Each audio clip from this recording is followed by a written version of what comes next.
Hi, my name is Micah Shippee. I'm an instructional designer out of Syracuse University. I'm also a 16-year veteran of middle school social studies. As I mentioned to some of you yesterday, it's appropriate to question my sanity. I've taught during my dissertation process. All I thought about is what can I do for K-12 education? As an instructional designer, we look to leverage emergent technology to meet instructional needs, and that is not, of course, limited to K-12. I've been working with a group. We call ourselves Augment EDU, and we're looking to kind of, again, leverage emergent technology to help students learn in more meaningful ways. A redefinition of education. I think I might be in agreement with the room that things are shifting dramatically with technology, and I'm a firm believer that we need to see our educational process shift as well.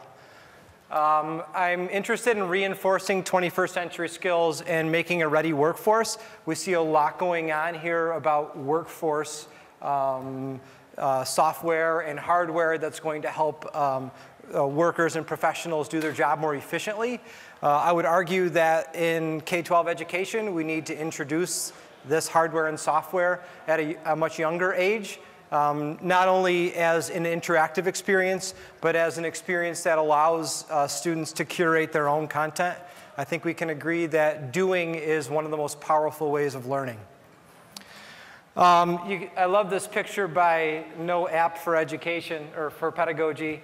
It kind of hits home at a concept in education that I call deployment versus employment. So to deploy technology and to have more pieces of blinking lights and hardware in schools really gives us bragging rights in K-12 education, but it doesn't cause a shift. So I'd like to see more of an employment of technology. I've been having a lot of fun with augmented reality with my students, like lots of fun. Like we put coloring books out and we download the Quiver app, and it's really kind of cool. This is one of my students, Claire. She made a Starbucks Princess Pony cup she was pretty excited about. She was actually doing that sarcastically. I thought it was kind of funny. And this is some educators in Niagara Falls, Canada that I was working with recently, just showing them how it works. But honestly, this is fun. It's a novelty. It's a little gimmicky. For technology to really have a shift in education, it has to be meaningful and productive. So what I'd like to do today with you is to look at what I view as a very productive application of augmented reality that really uses a free open source software through Google Maps for authoring. I'm an educator, so the word free causes us to knee-jerk. You know, some of the vendors out here have pens. I had to walk by and be like, I only need one Shippee, you don't need more than one. So I want to go through this with you, and I thought I would do it live because when you use technology and you do it live, nothing goes wrong, right? Let's just throw caution to the wind with reckless abandonment and see what happens here. So if you would, if a couple of you have laptops, I have found this works better in a laptop. If you could go to this long URL, you can all read that, right? Let me shorten it for you. You can read that, right? No, you can't read that. Maybe that's a little better. So if several of you could visit this URL for me, what I've done is opened a Google map. I've titled it AR in Action, and I've dropped one pin on the building. It's up there somewhere. The map is open source right now, where anyone in the world can edit the map. Hopefully no one in the world is randomly guessing our map and using it, because that'd be kind of messed up, right? It does work best on a web browser. If you have like an iPhone or an Android phone and you start to open this, it might force you into Google Maps, the app. And I have found that this authoring doesn't work very well with that for now. But with my students, usually it's a Chromebook environment. Are we okay with this? Can I move on from this link? Okay, so in this link, those of you who are on it with me, you'll see something very similar to mine. I like to use the base layer. That's a Google Earth image. Google Earth still makes me warm and fuzzy. You still look up where you live, right? Come on. It's been around for 12 years and you're still doing it. That's when you know we've passed gimmick.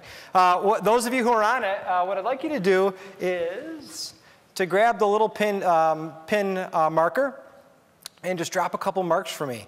And let's label them with some super serious stuff like coffee and perhaps I need more coffee. Now you're going to have to get your own. If you want to get on Lorem Ipsum really quick, you can do that. So we're looking for a couple titles and a couple of descriptions. Are a few of you with me right now? Come on, I'm taking a step of faith that someone's with me. Who's with me? Yeah. No, you didn't know. Who's with me? We're with you. There's supposed to be a fist pump. I already, you know what? I see how you guys are. No, you know. Yeah, well, as a teacher, I'm used to that. So I give, oh, look at that. You're awesome. Look how many pins we already have. Pretty cool. What's that? You don't see yours? Are you mad? Wait, let me look. Is yours on there now? Let's go boating, quiet place to sleep, Rick's sleep. Oh, this is great. Really rich content. I love it. All right, good. Trump is here. Okay. All right. I'm just going to make education great again and move on. So what I'm going to do now is, that was pretty easy, right? Authoring some content. Okay, so now I'm going to take it and export it right inside of Google Maps. Google Maps gives us the ability to export what's called a KML file. And I guarantee there's about 20 people in this room right now who know way more about that than I do. But a KML file brings with it some GPS content. So I'm going to export it, download it, and I like to put things on my desktop because that's how I roll. All right, now I'm going to go to Wikitude. Perhaps you've heard of Wikitude. They've been around for a little while. Wikitude's development zone offers a free publishing access. So I log into their site with my free account. And at breakneck speeds, I'm going to create something for you, and I will give you all the directions later on if you'd like. I'm going to make a world, a KML world. KML is the file that we used. I'll upload our AR in action one off my desktop. And I'm going to click next. I'm going to call it AR in action and MIT. And this is the back end of Wikitude's development zone, where I'm just uploading this map that we created. So we kind of had a crowdsourcing mentality about it, where we all authored together. And upload of our little icon, hit save. And everything is just going so smoothly. All right, hold on. All right, let's see.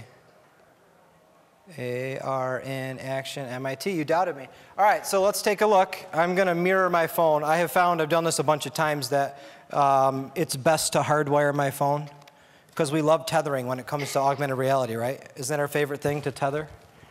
No? Some of you are tetherers. I apologize. All right. Little Mac trick. I like to use my movie recorder. There's me. Hey, Micah. What's up? All right, so here is Wikitude's free app if you wanted to download it. I downloaded it ahead of time.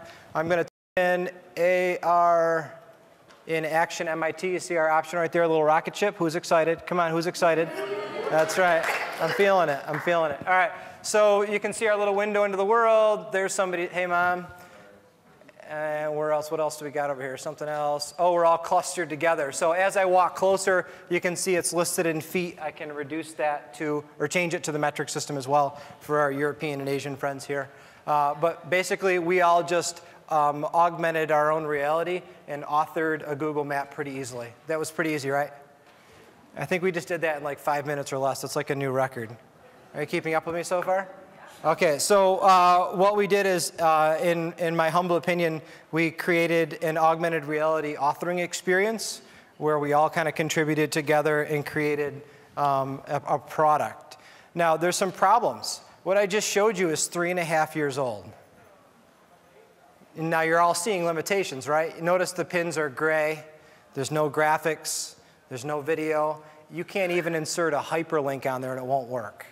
Now, it's, of course, in my opinion, generous of Wikitude to allow us to do even that. I've done it with students with a cemetery project where we did a little biographical sketch of what happened when this person lived in their lifespan from our textbook. And we put it on Google Maps, and we created a augmented reality walking tour of a cemetery, a real meaningful experience to contribute to our own communities. But it's so limited, right? So I've contacted several different vendors who produce a web content backloader, which produces augmented reality. And they said, yeah, we used to do that, but it never really took off, so we took it off the market. So in augmented reality, I know some of you are vendors here as well, we need to rethink, things that we take for granted like that. I mean, now it's so real for students who they're the Pokemon goers, right? It's still cool for them to be flicking those ninja balls with those creepy little images, right? So they're still pretty excited about that. And some of the content that we can generate is pretty limited. So I guess in my short period of time, I would just ask that you think about education. Don't forget us and the kiddos. And if you have any thoughts about it, you can reach out to me on Twitter, or it's Micah@augment.edu. I'd really love to have some conversations about creating more meaningful experiences for students. So thank you.